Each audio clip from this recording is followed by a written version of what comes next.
Jésus a mis ses pieds dans ma maison.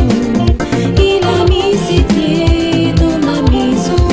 Jésus a mis ses pieds dans ma maison. Il a mis ses pieds dans ma maison. Jésus a mis ses pieds dans ma maison. Il a mis ses pieds dans ma maison. Il a mis ses pieds. Jésus a mis ses pieds dans ma maison. Il a mis ses pieds dans ma maison. Il m'a délivré. Jésus a mis ses pieds dans ma maison. Il m'a racheté. Il a mis ses pieds dans ma maison. Il m'a délivré. Jésus a mis ses pieds dans ma maison. Il a mis ses pieds dans ma maison. Quand j'ai reçu Jésus dans ma maison, j'ai reçu la paix, l'amour et le bonheur. Quand j'ai reçu Jésus dans ma maison, j'ai reçu la paix, l'amour et le bonheur. Jésus a mis ses pieds dans ma maison. Il a mis ses pieds dans ma maison. Jésus a mis ses pieds dans ma maison. Ta bouche là, c'est le cyclone dans la maison. Tes parents, le cœur sauve. Les grandes sœurs, ce sont les serpillères. Alléluia. Évite de dire que le Saint-Esprit t'a montré, s'il te plaît. Pour ton bien. Sinon, devant le trône là-bas, tu vas te retrouver avec une mauvaise surprise. Donc, commence à perdre ta longue bouche là. Alléluia. Amen. Donc, avec Dieu, pour gagner, il faut perdre. Dis à ton frère qu'il faut perdre. Vous savez, Jésus n'est pas un menteur. Quand tu t'engages avec Jésus, il te dit bon, quand tu veux me suivre, là, pour savoir, mon chemin là, il est comme ça. Alléluia. Il a dit, celui qui veut me suivre, porte sa croix.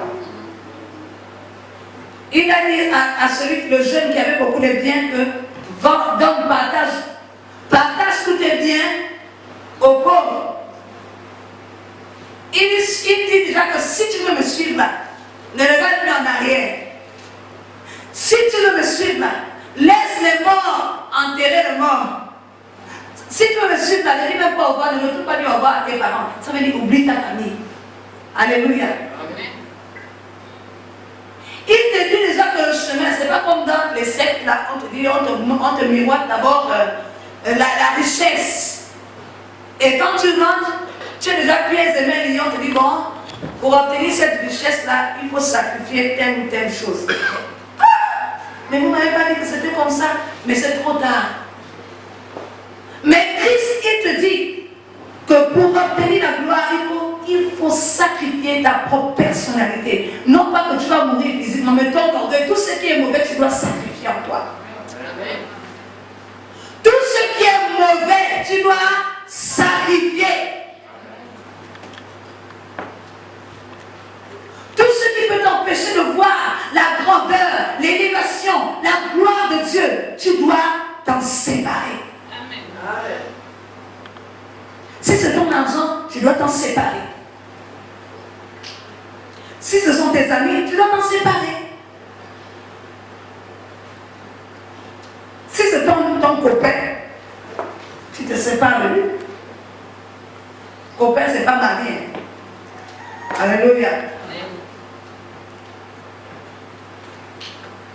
Si papa était là, il aurait dit ton fornicateur. Si c'est ton fornicateur, tu t'en sépares. Je n'entends pas un même mot. Alléluia.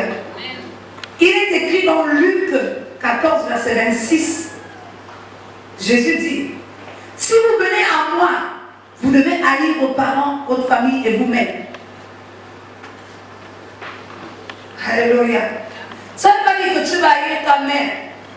Non, ça veut dire les comportements, les esprits qui manipulent ces personnes-là. T'haïr toi-même comment? Si tu sais que tu étais une congosseuse, pouvoir haïr le Congo sans toi.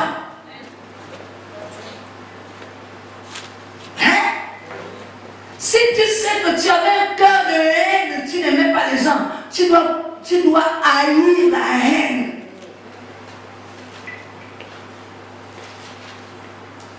Tu dois haïr ce qui faisait ton ancienne nature, le vieil homme.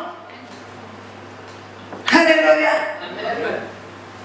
Si tu aimais fumer, tu dois haïr la personne qui fumait en toi.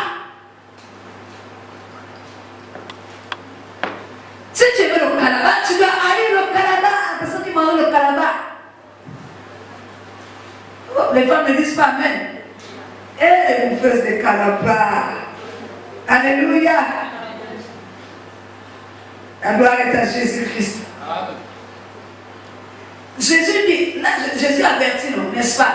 Si tu veux me suivre, tu dois haïr ton père, ta mère. Il ne faut pas aller dire que la bergère a dit que tu dois haïr ton père, ta mère. Je n'ai pas dit ça, ce n'est pas haïr comme ça que tu dois détester. Manquer de respect. Ce n'est pas au sens propre. Alléluia. Amen. Ça veut dire que si ta maman pratique la sorcellerie, tu dois haïr la sorcellerie. Hein? Parce qu'il y a des parents il y a des mères qui transmettent la haine à leur progéniture. La haine soit envers le père ou envers les parents. Alléluia. Donc tu dois haïr ce comportement-là. Ce n'est pas ta mère que tu dois haïr ou ton père. Parce que la Bible dit là, tu dois honorer ton père et ta mère et tu vivras de longs jours heureux. Donc Dieu ne peut pas se contredire dans ça. Alléluia. Donc Jésus nous avertit. Dans Matthieu 19, 21, il nous avertit. Vous devez vendre tout ce que vous avez si vous voulez me suivre. Alléluia. Donc Jésus, il avertit, non. Si tu veux me suivre, il faut tout vendre.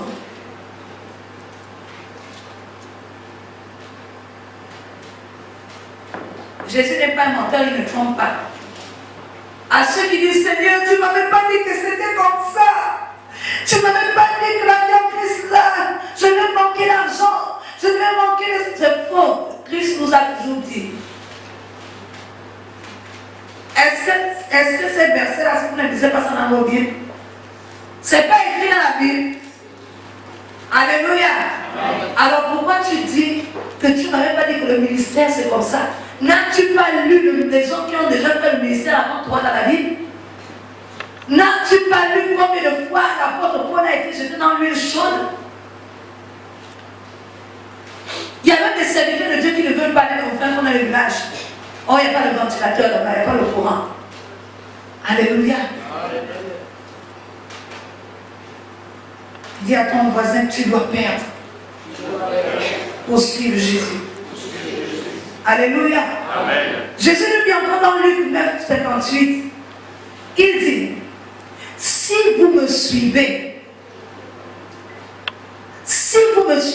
vous n'aurez pas où rester. Parce que je n'ai même pas la maison.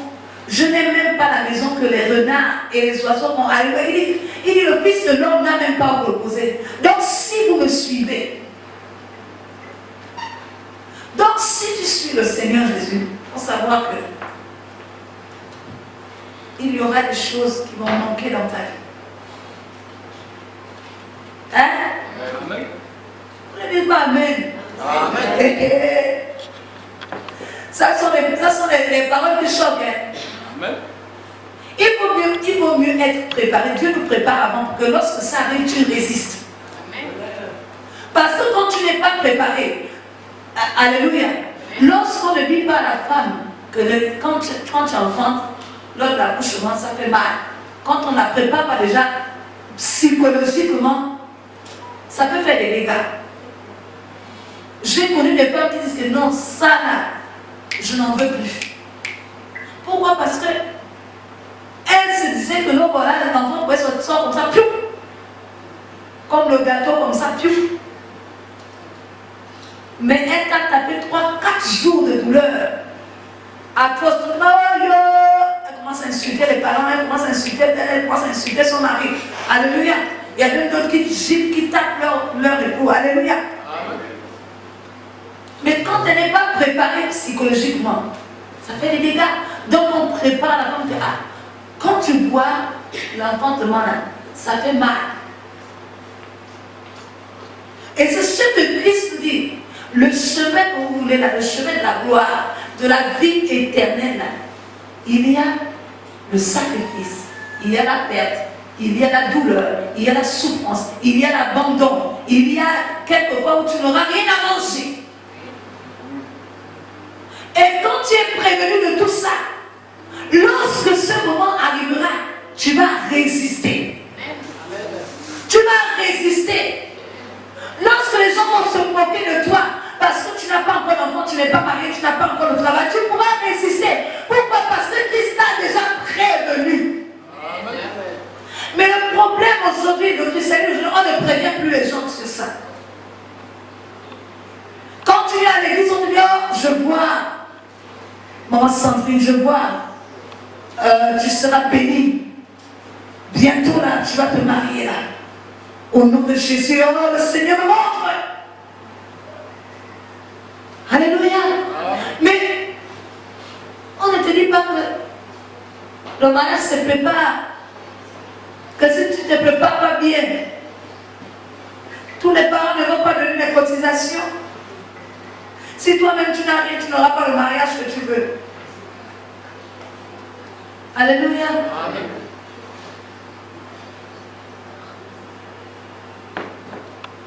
Dieu va te bénir. Personne n'a dit amen. Tu vas tout perdre pour Christ. Amen. C'est ça.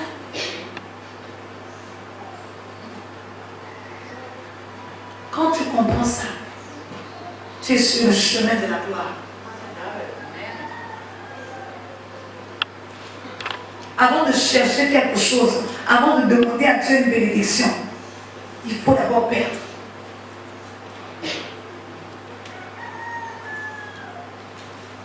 Jésus nous prévient encore dans Luc 9, 61. Vous ne pourrez pas dire au revoir à votre famille si vous voulez vraiment me suivre. Alléluia. Si vous voulez vraiment suivre Christ, il n'y a pas de au revoir. Parce que le temps que tu as dit au revoir, le total de la famille t'a déjà attrapé. Alléluia. Le temps que tu as dit au revoir, le piège est même dans le revoir. C'est pourquoi certaines personnes, quand vous voyagez, quand vous devez revenir sur Libreville, ne dites pas au revoir. Ne dites pas le jour. Si tu reviens, tu remontes sur Libreville quand? Tu dis bon, demain. Mais entre-temps, quand tu dis demain, tu sais que c'est aujourd'hui que tu prends le car. Dans la tête, tu sais que tu prends le car, tu ne donnes pas le jour. Et quand ils vont te voir prendre le car, ils seront énervés, paniqués, ils vont même se fâcher contre toi. Oui. Mais tu nous as dit que c'était machin. Oh, mais ils vont faire son avis. On avait prévu de donner le manioc. Mais le manioc, tu me donnes ça le jour J ou bien tu me donnes ça. Le piège est dans les au revoir. Quand la personne qui veut te tuer te dit au revoir, là, l'esprit de mort là t'accompagne. Ça veut dire qu'il dit à l'esprit de mort que tu vois celui qui parle là, c'est lui accompagne le accident. Qu'est-ce qui s'est passé? Ne dites jamais oh, alléluia. Ne donnez jamais la date. On va souvent constater que oh, mais papa qui m'a déjà retourné. Il est retourné. Oh, papa est toujours venu à partir. Oh, alléluia. Amen. Parce que Jésus savait que le piège est dans les au revoir. Quand tu vas dire au revoir à ta famille, le totem, celui de l'esprit qui va de génération en génération va t'attraper. Et tu auras maintenant du mal à te donner à Christ. Pourquoi? Parce que tu t'es déjà donné à autre chose en allant dire au revoir. Alléluia. Amen. Jésus-Christ a dit que laisser les morts enterrer leurs morts. Si tu veux suivre Christ, ne t'occupe des choses inutiles. Arrête de t'occuper des choses à 100% des choses de ta famille. Il y a des choses où tu ne peux pas parler. Comme Jéthro a dit à Moïse, les petites choses, les petits conflits là, il faut déléguer des gens pour ça. Les petites choses là, délègue des gens pour ça. Un moustique est mort, on t'appelle. Un cavale est rentré dans la chambre, on t'appelle. Tel enfant a découché, on t'appelle. Ses propres parents ne sont pas capables de maîtriser, l'enfant. On va t'appeler, on va te déranger pour rien. Il n'y a pas le cube, on va t'appeler. Tonton, il n'y a pas le cube à la maison. Alléluia. Chacun s'occupe de sa maison. Dis Amen. Amen. Dis Amen bien. Amen. Amen bien. Amen. Vous savez, Dieu ne va pas changer ce qu'il a établi pour toi. C'est pas parce que tu dis, oh, moi je suis faible. Comme ma fille a dit, moi je sais que je ne suis pas forte. Je sais que je ne suis pas forte. Mais elle a la langue doucement. Je sais que je ne suis pas forte. Alléluia, au moment de la bagarre, je ne suis pas forte. Dieu ne va pas changer parce que tu dis que tu ne vas pas y arriver.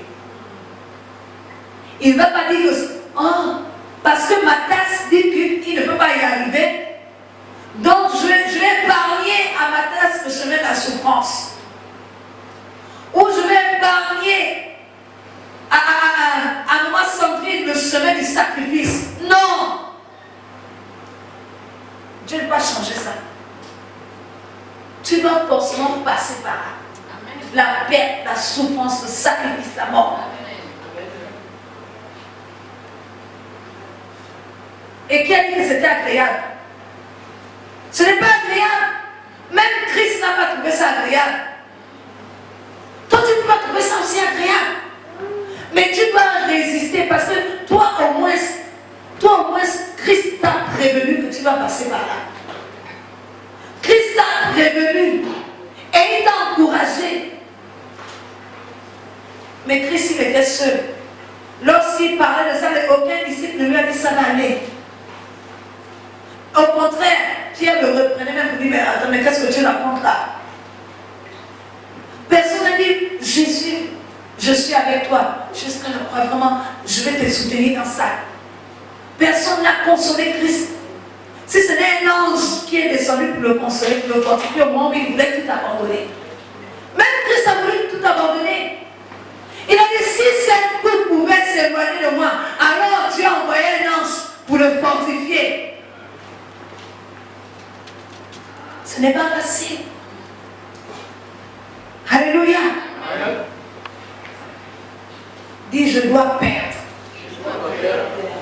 Dieu ne peut pas changer le chemin de la gloire pour moi. Alléluia.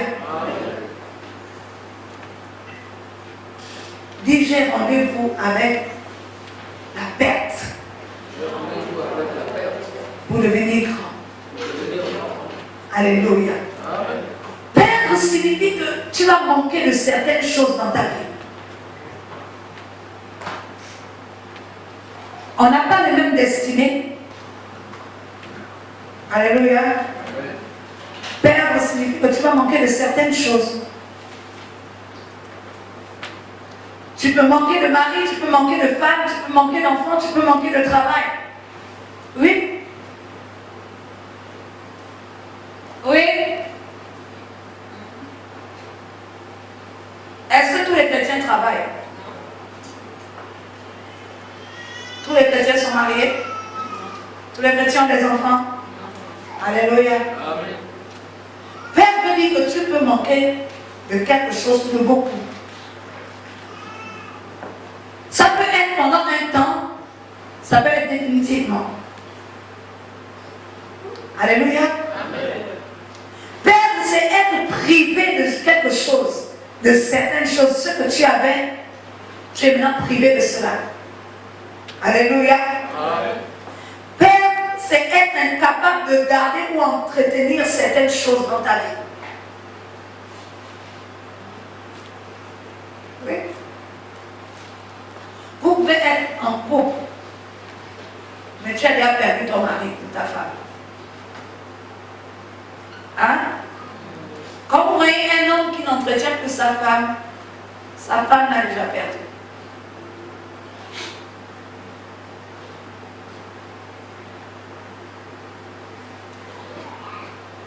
Vous êtes marié. Au début, tu donnais à ta femme 200 000 pour la popote. Alléluia. Amen. Maintenant, au bout de 20 ans, tu donnes bien 10 000. Il y a perte, n'est-ce pas? Ça veut dire que ta femme t'a déjà perdu. Vous êtes ensemble, souvent dans la maison, c'est souvent comme ça par habitude. Mais vous n'êtes plus ensemble. Après viendra le jour où tu ne donneras plus rien. Tu vas manger dehors. Vous pouvez être sur le même lit, mais ne pas être ensemble. Alléluia. Quand tu n'entretiens plus quelque chose, c'est que tu as perdu cette chose. Quand quelque chose ne t'intéresse plus, tu as déjà perdu cette chose. Alléluia. Amen. C'est abandonner ou renoncer à la possession de certaines choses. Perdre, c'est abandonner. Ça veut dire, toi-même tu abandonnes ou tu renonces à quelque chose. C'est ça, c'est perdre. Alléluia. Amen. Il existe deux façons de perdre. La perte, tu peux renoncer par toi-même ou on te l'enlève. Alléluia. Amen. Tu peux perdre quelque chose, tu perds de l'argent. C'est différent de donner. Les deux choses, c'est la perte, n'est-ce pas? Si je te donne 1 million tout de suite, là, il y a eu perte d'1 million chez moi, mais moi je t'ai donné. Donc la douleur n'est pas, ça ne fait pas mal. Mais quand je sais que j'ai laissé 1 million dans ma cachette, j'arrive, je trouve qu'il n'y a plus la douleur, les cris.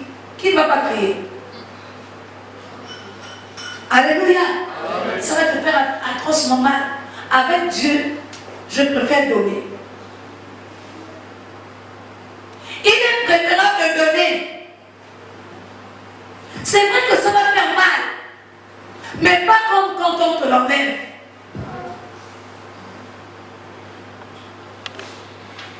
Je connais une maman. Elle paye la dîme, elle paye la dîme. Après, elle n'a pas payé la dîme. Elle a payé ça en retard. Elle a eu mal. Hein? Le dimanche qu'elle a donné la dîme, les choses avaient déjà été arrêtées. Elle a dépensé. Ce qu'elle a dépensé, c'est plus même. Alléluia. On ne joue pas avec ça, avec Dieu. Vaut mieux donner volontairement. Tu donnes, ça fait mal, mais tu donnes. Quand lui récupère la douleur, là, c'est plus ça. Moi, j'ai un principe avec Dieu. C'est, je fais mes classes. Quand je paye pas ma vie, ça le lait rate. Ça fait mal, non? Quand tu calcules que le lait là, ça te, par dimanche, je peux te le faire sortir 10 000 francs par sachet. Tu peux dépenser au moins 5 000 francs et ça te rapporte peut-être 5 000 francs de bénéfices par là. Mais tu te rends compte que tout le temps que tu as perdu, parce que tu n'as pas donné 1000 francs, parce que tu n'as pas donné 1000 francs de la dîme, tu as perdu 9 000.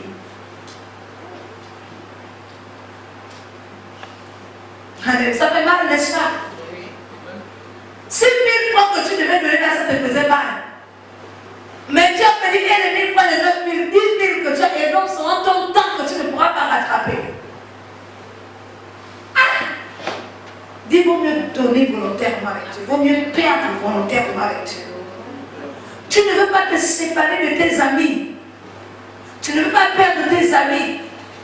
Parce que tu ne veux pas que tes amis te voient comme un extraterrestre. Quand Dieu va intervenir dedans, tes amis vont te frapper un jour. Tu vas voir bagarre qui éclate entre vous deux. Pour un simple petit truc qui n'a même pas de travail. Tes amis te frappent. Tu rentres à la maison avec les boss. Mais si tu avais quitté volontairement, alléluia, il n'y aurait pas eu de bagarre, il n'y aurait pas eu de problème. Et tu peux même amener même tes amis en Christ tranquille. Alléluia. Quand Dieu t'oblige à quitter quelque chose, c'est mauvais. Pas de son côté, mais de ton côté.